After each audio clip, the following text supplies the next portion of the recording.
మీరు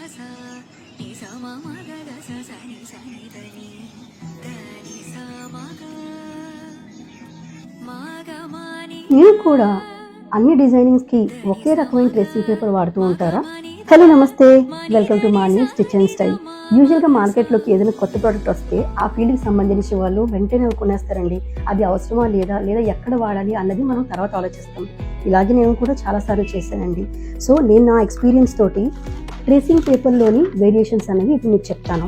యూజువల్గా మార్కెట్లోని చాలా రకాలు ఉన్నాయి, బట్ మేజర్లీ అయితే 2 టైప్స్ అండి. ఒకటైతే ఇలాగ చాలా పల్చగా పేపర్ లాగే ఉంటుంది, ఇట్స్ పేపర్, ట్రాన్స్పరెంట్గా కూడా ఇందులో దొరుకుతాయి. ఇది తక్కువ క్వాలిటీ అండి అండ్ తక్కువ కాస్ట్ కూడా. అదే కనుక ఇప్పుడు ట్రెండ్ అవుతుంది చూసారు కదా, ఈ ఫిల్మ్ క్వాలిటీ అనమాట. ఇలా వన్ సైడ్ ఇలా షైనింగ్గా ఉంటుంది, the other side it would be matte and ఇది కాస్ట్లీ అండి. సో నేను యూజువల్గా ఈ ట్రేస్ పేపర్ 1 or 2 డిజైన్స్ వేయడానికి మాత్రం యూజ్ చేస్తాను. అంటే బ్లౌజెస్ బ్యాక్, ఫ్రంట్ నెక్స్ అవనివ్వండి, లేదంటే కనుక కుర్తీ మీద డిజైనింగ్ అవ్వనండి, 1 or 2 యూజెస్కి ఇది బాగానే ఉంటుంది, సరిపోతుంది.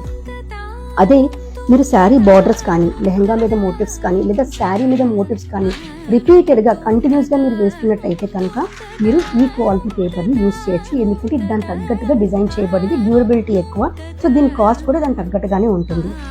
సో చూసారు కదా, ఇలాగా మనం చేసుకునే డిజైన్ బట్టి ట్రేసింగ్ పేపర్ వేరియేషన్స్ కూడా మార్చుకొని మనం ఎకనామికల్గా చేసుకోవచ్చు అనమాట. సో ఇది మీకు నచ్చినట్టయితే, యూస్ఫుల్ అయితే కనుక లైక్ చేయండి, అండ్ ఎవరికైనా అవసరం అవుతుంది అనుకుంటే కనుక వాళ్ళకి షేర్ చేయండి. అండ్ ఇలాంటి మరిన్ని టిప్స్ కోసం మమ్మల్ని ఫాలో అవ్వండి.